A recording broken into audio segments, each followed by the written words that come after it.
দুদিনের টানা বৃষ্টিতে পানিবন্দী বন্দরনগরী চট্টগ্রামের লাখ লাখ মানুষ। তলিয়ে গেছে আগ্রাবাদ, হালিশহর, মুরাদপুর, চকবাজার ও বদ্দারহাট সহ বিভিন্ন এলাকা। চরম দুর্ভোগে নগরীর নিম্নাঞ্চলের বাসিন্দারা। বন্ধ হয়ে গেছে রান্নাবান্না সহ গৃহস্থলীর কাজ। এমন অবস্থায় জলাবদ্ধতার হাত থেকে মুক্তি পেতে সরকারের হস্তক্ষেপ কামনা করেছেন তারা। বিপ্লব মজুমদারের ক্যামেরায় রিপোর্ট করছেন হাসান ফেরদৌস। নিম্নচাপের প্রভাবে গেল কয়েকদিন ধরে বৃষ্টিপাত অব্যাহত চট্টগ্রামে। আর সোমবার রাত থেকে বৃষ্টি বেড়ে যাওয়ায় মঙ্গলবার ভোর থেকে নগরী জুড়ে সৃষ্টি হয় জলাবদ্ধতা। এর সাথে সামুদ্রিক জোয়ার যোগ হওয়ায় প্রকট আকার ধারণ করে জলাবদ্ধতা। বাসা বাড়িতে ঢুকে যায় নালা নর্দমার পানি। পানিবন্দী হয়ে পড়েন নগরীর আগ্রাবাদ সিডিয়া আবাসিক এলাকা, ব্যাপারীপাড়া, হালিশহর, আগ্রাবাদ এক্সেস সড়ক, নিমতলা বিশ্ব রোড, মুরাদপুর, বদ্দারহাট, চকবাজার, বাদুরতলা আরকান সোসাইটি এলাকার লাখ লাখ বাসিন্দা।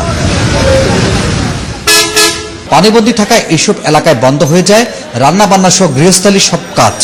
সিডিয়া, বলিপাড়া, নিমতলা, ছোটফল, হালিশহর কিছু নাই, সবগুলো একাডু পানি। পাশাপাশি কালকে মানুষের পাক করতে পারে নাই, সেহরি খাইতে পারে নাই, রোজা থাকতে পারে নাই। এখানে নিমতলা মসজিদে আপনার এখনো পানির নিচে কোনো মানুষ মসজিদে যেতেও পারে নাই। ময়লা টাঙ্কির পানি সব খাটের উপরে, কালকে দিয়ে ঘুমাইতে পারতেছি না এখনো পর্যন্ত।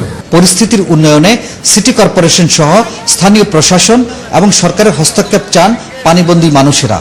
এখন খানা পিনা খাইতে হচ্ছে না, রিলিফ এখানে পাঠানোর জন্য, আমার নিমতলার জন্য রিলিফ পাঠানোর দরকার। বাচ্চা বাচ্চা নিয়ে আমরা অনেক অসুবিধাতে আছে, মানে পানি হাঁটুর উপরে।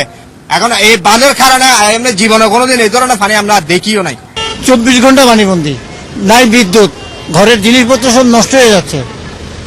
আমরা একটা কি পরিস্থিতিতে আছি যে আমরা নিজেরা বুঝাইতে পারবো না আপনাদেরকে।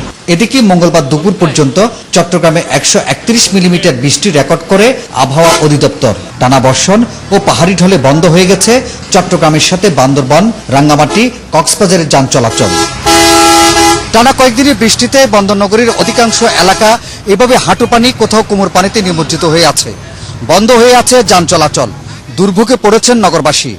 আর এই অবস্থা থেকে পরিত্রাণ চান চট্টগ্রামের মানুষজন। হাসান ফেরদৌস, 21 টেলিভিশন, চট্টগ্রাম।